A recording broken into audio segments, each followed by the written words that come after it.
Funding for this program is provided in part by the Minnesota Arts and Cultural Heritage Fund and the citizens of Minnesota. KSMQ Public Television has had a history of presenting interesting and entertaining local programming. 5 decades of it, in fact. This marks the 50th year that KSMQ has been on the air. The station has grown and changed since it began in 1972, but it continues to present stories that affect people locally. Throughout the years, our commitment to excellence has remained the same. On this program, we'll explore how KSMQ Public Television has grown from its infancy in the early 1970s, and we'll take a look at what we're up to today. We'll also tell you about our brand new facility that has opened in downtown Austin, launching us into the next 50 years.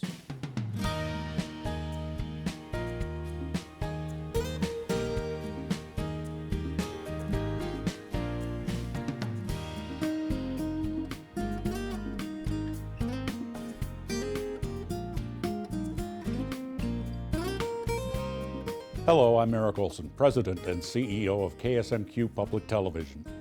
KSMQ began in 1972 as an educational broadcast training facility that ran just 90 minutes of programming a day. In the 50 years since, the station has blossomed into a professional television outlet, one that brings quality public broadcasting to over 700,000 viewers in our region.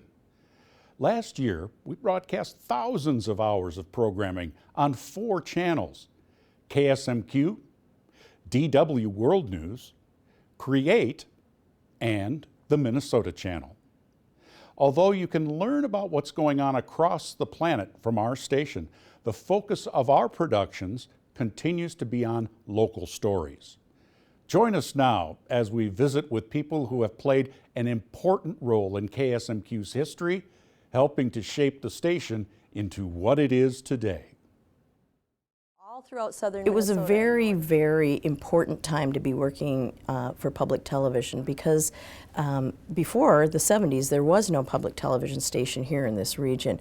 And so KSMQ, KAVT at that time, really filled an important niche with educational programming for children, commercial-free news, information, in-depth programming for adults that helped educate, inform, and really enlighten the population. So it was a revolutionary type of service at that time because there was nothing like public television. It was just basically the big 3 networks. And so public television has really filled an important niche to educate all the people of this region.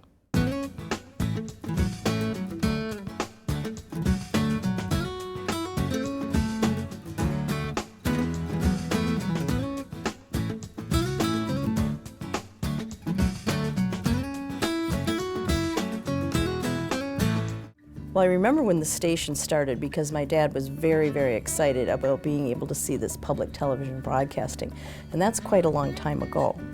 I also remember some of the great people who worked here at the station, including Barry Baker, who was a longtime general manager and a real visionary. He's the person who really helped KSMQ expand from just a small broadcast radius right here in Austin to all across southern Minnesota.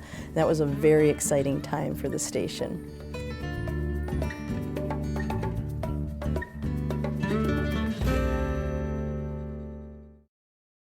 And our look back at 40 years of KSMQ Public Television continues now. And I'd like to introduce our very special guest on our show, Mr. Barry Baker. Barry? Well, this is a big occasion. 1978, I arrived on the 4th of July weekend. I had come from the New Hampshire Public Television Network, where I was director of operations and production. And they were looking for someone to come in and build a station. Because what they had when I arrived was they had a tower about 200 feet, that's still, I assume, standing, adjacent to where the master control was.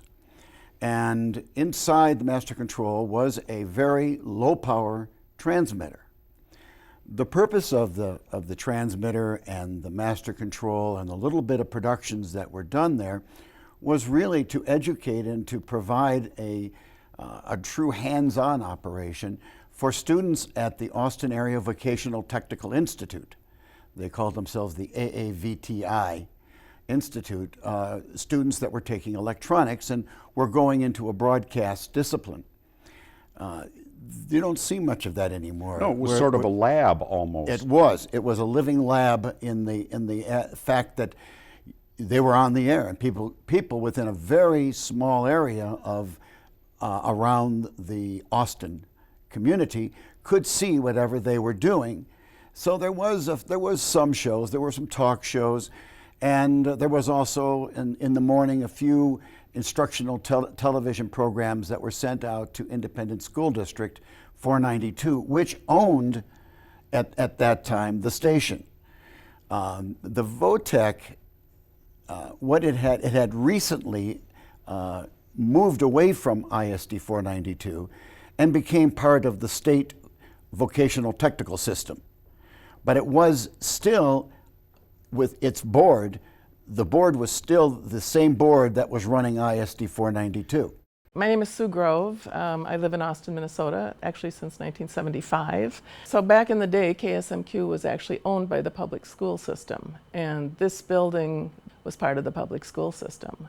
I started working in this building in 1977 and was so thrilled that there was a public TV station where I was working. We were always a public TV family. I just felt at home. And so we used to, collaborate up and down the hall. The faculty was really involved with the staff of KSMQ.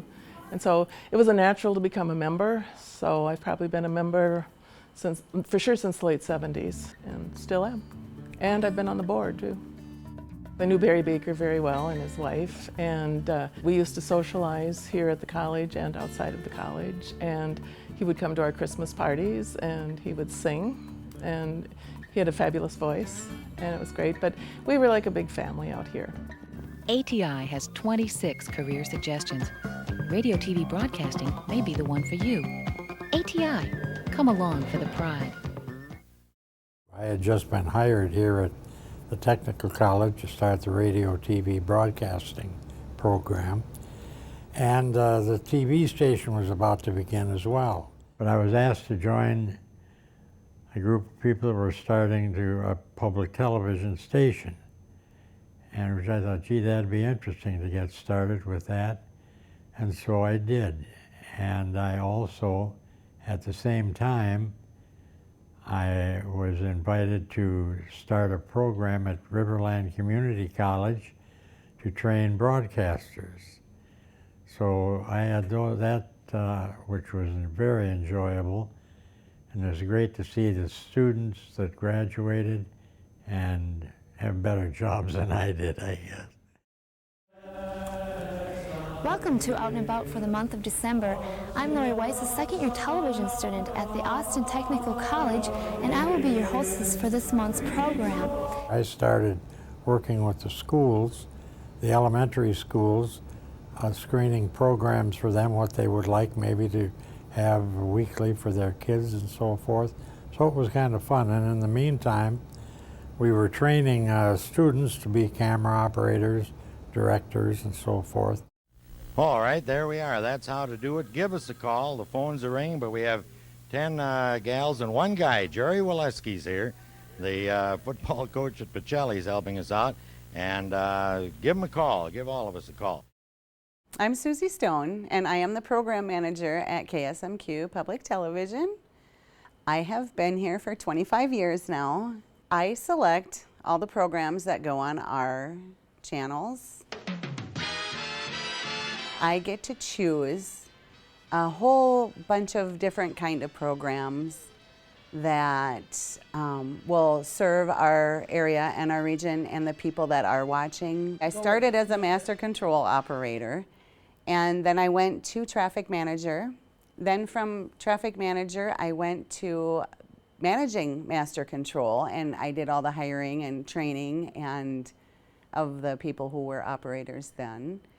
And then I ended up moving into programming then. Well, by 1979, We had already made our application to the NTIA PTFP, which is the federal program. It's all part of the Department of Commerce. We then went about the business of raising some dollars from within the community, and we spent a good deal of time lobbying our school district since it was going to benefit them, that they would come up with some money as well. And they did. The ISD 492 came up with $350,000, which was a major contribution back in those days to go towards the improvement. And as the station began to grow, people that prior to that were interested in the station and had been, if you call, members, started to open up their hearts and provide larger donations to the station. We also began an auction, a public television auction. And in those days, you could get a significant amount of contributions from the community that made it possible for us to run an auction, but we needed a lot of volunteers. We went out to Webster Elementary School, and in that school there was a group called I think it was VAC, Volunteer Action Corps. And we brought them in, and they liked the idea of helping public television. We liked the idea of having them available. And they came in and helped us with our auctions, with our festivals, with all kinds of special events. And you mentioned those auction shows. As we get ready to confirm those bids on B so we can read the winners, and before we go into our spectacular 1 through 25 Super Board win, Colonel Hall is going to sing the auctioneer song. He said, oh my, it's do or die, I've got to learn that auction cry, gotta make my mark and be an auctioneer. 25 $1 bid and now $30 really give me 30, make 30 bid a bomb, $30 really give me 30, we'll bid him a $30 bid. That whole auction thing was just chaos, you know, but it went smoothly. We made it work. Everybody loves the auction. Everybody still talks about it. I mean, even strangers on the street, oh, you work for QTV. Each board will have 5 items on it at one time. So you have to remember the item number when the auctioneer tells you what it is, the item you want to bid on, and of course what your bid is. I'll send you off to an auction school, then you'll be nobody's fool. You can take a place among the best. 35 $1 bid and not a $40 really give me 40, make 40 bid a bomb, $40 really give me 40, who'll bid a $40 bid. The really cool part of that was that our membership and development department would go shopping to Vegas, and where they'd have these big sprees of where you could go and pick all of these items, and they would ship them back for the auction, you know, like all your Presto fryers and bacon cookers, and you know, it was just like warehouses that they would get to travel to and shop for our auctions, along with local people donating certificates and whatever they could. What is it? Silly doors. That's Big Bird. Always in my... Sure he is. Hello, Big Bird. Oh, hi, Gordon. How are you? I'm Tom Clapperick. I work for Home Federal Savings Bank in Austin, Elbertly, and Marshalltown, Iowa, and I am a current board member for KSMQ. I've been involved with KSMQ for a number of years from the business side. Our business has worked with KSMQ, and prior to that, I grew up on KSMQ watching, you know, Sesame Street, Clifford the Red Dog, Mr. Rogers, and that followed along with my kids. Back then, it was Barney was the big one that they watched, and Sesame Street, Captain Kangaroo. So I grew up with KSMQ and public TV. A big one was the auction. 30 seconds is all we have here on the Seaboard. We always watch the auction and bid on things at the auction. So in some fashion, we've had a relationship with KSMQ for as long as I can remember. Everybody in town was so excited to have a public TV station of our own that we wanted to be part of it and be supportive and earn as much money as we could to make sure it stayed financially stable. I mean, we came out for the auction, and sometimes we'd answer the phones and sometimes we'd be on air, and I was part of many groups like AAUW that answer phone banks some nights, and it was a big party, and people were fighting to be part of it. And James Jones has also bid the high bid on our chicken pack. An $8 bid on that. Now let's check out Dick Trumbull out there. How you doing now? Thank you, John. Well, we're doing pretty well, I think. We've got some nice bids here. Coming up in the world, we have 3 bids for the 2 baseballs at $8 each. So if you would like one, that is number 038. You better throw in a bid pretty soon. The business that I was working at that time, we donated quite a bit of things each year. There was one year where I helped on the phones, taking bids, but then always, we'd almost, I don't know, we missed a year that we were actually calling in and buying things off the auction. So in one sense or another, we were involved with the auction. Now he's the tops in all the land, let's pose and give that man a hand. He's the best hillbilly auctioneer. $45 bid, another $50. Will he give me 50, make it 50 bid and bomb $50. Will he give me a $2 bid and $50 bid? It was dynamic. When we do the auction, the whole back end of this place was full of people and rotating in and out, and all the community leaders wanted to be part of it. And I sold it. Thank you very much, ladies and gentlemen. Send those bids in to do that, please. Just send those little old bids right on in there, ladies and gentlemen. We appreciate every bit of it. It takes a lot of people to make QTV both possible and successful. The most important one is not on the payroll here. It's you. QTV is member-driven and directed, and by calling now, you become a member and you become a part of the station. We believe in our product. Do you believe in our product? Give us a call. Start the phones ringing, dial the numbers on the screen, use our 1-800 number if you're out of the Austin area. You know, when I got there, the call letters were KAVT. That was Austin Vocational Technical. That was the call sign for that first training transmitter. When we got the larger transmitter, we changed to Southern Minnesota Quality Broadcasting and went with QTV. And that was quality television, and that's how we branded it. And long before it became fashionable, we started burning the image on the far bottom right of the Q TV, so that when people were going through their channels, because cable was just starting to provide hundreds of channels for people to see, we had that Q there. And we always said, you know, if you're going through looking for something good to watch, find the Q, and you will learn something.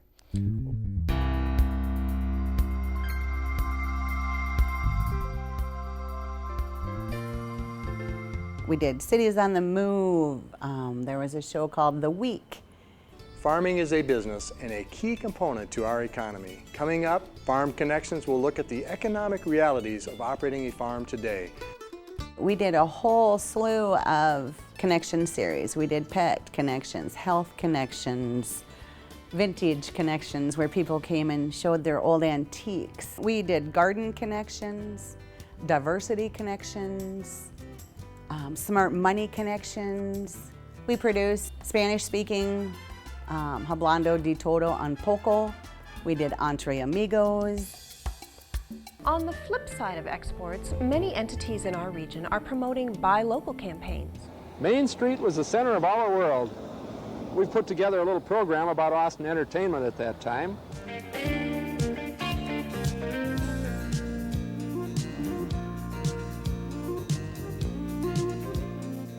Hi, I'm Chuck Azama.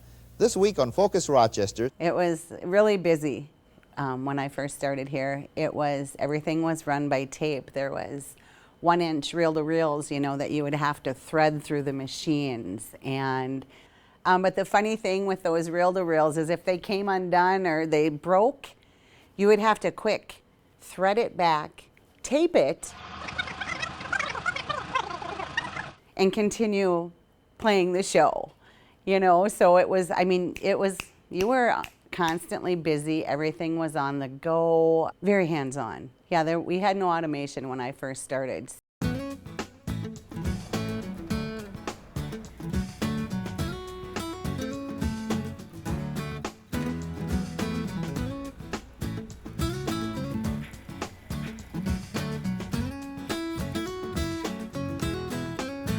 To help take us into the next 50 years, KSMQ has moved into this brand new facility in downtown Austin. We're indebted to Riverland Community College for giving us our start and for being such gracious hosts the past 50 years. Our new building has been built from scratch to be a television station.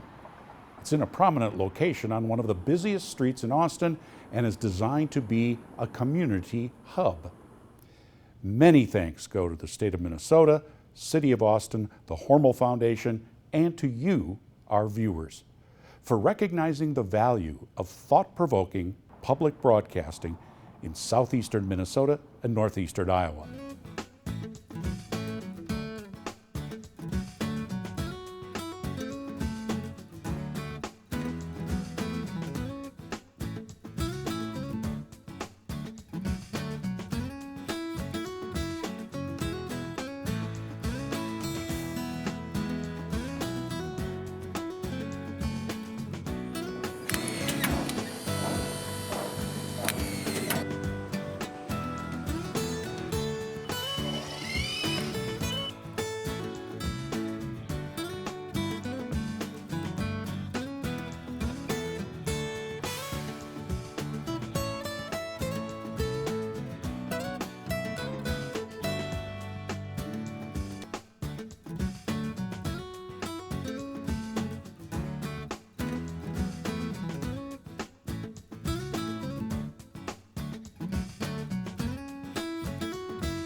Being KSMQ's been here for 50 years. It's been kind of tucked away behind the college. Most residents don't understand that it is here in town and KSMQ is local. Moving this downtown is going to hopefully educate the community that this has been around a long time. It has educational and wholesome viewing options for the kids and for adults. And I think it's important that a business like this stays and is known in Austin. I think the fact that the City Council, the Mayor, the Hormel Foundation all wanted KSMQ downtown is a real testimony to the importance of having this station in Austin and the support that we will receive going forward into the future. And I think it's going to create a lot more visibility, a lot more openings, a lot more opportunities for us. It was really, really something to start working here. It was like you felt a sense of, you know, like prestige and like you were, it was like, wow, all right, I get to work at KSMQ, I get to work for PBS. Well, I think with the state-of-the-art facility that is there, I think when you come to the Spam Museum and you drive through town, I think KSMQ will be another stopping point, or at least acknowledging that, hey, Austin has a TV station, or a public TV station right here. In the past, you would have never known that. If you were coming to visit Austin, you wouldn't have known that KSMQ was here. Now you will. You know, PBS is a wonderful thing. You know, it's a safe and secure place, and I am proud to be a part of it. And I think that's why I'm still here after 25 years, because it has value and it has meaning, and I'm still proud of what I do and what I can offer and give to our viewers and to our community. I have always been proud that we have this station in town, and I'm one of its biggest supporters. I think public broadcasting has connected rural communities in ways and telling stories of what's happening here in this part of the state, this part of the nation, that isn't really seen on other stations and other venues. And so public television is a way to bring people together, to provide community, build community, and share stories. And that's something that's a very powerful way to bring this community together, the big community of KSMQ. From its beginning, KSMQ Public Television has been dedicated to bringing you programming with stories based in southeastern Minnesota and northeastern Iowa. Our commitment to this goal continues today. We feature several award-winning programs that focus on people and places right here in our region. Our Town keeps you current on issues in life in Rochester. Off 90 explores art, culture, and history across southeastern Minnesota. Farm Connections offers valuable information to the agricultural base of our community. Our public affairs program, On Cue, features important voices from the Austin and Albert Lee areas. Please keep tuning into KSMQ for quality television. KSMQ Public Television has come a long way from its beginnings as a lab for vocational school students to a purveyor of entertaining and thought-provoking programs. Thank you for helping us celebrate our 50th year, and I hope you've enjoyed our journey into the past of KSMQ. Here's to our next 50 years together.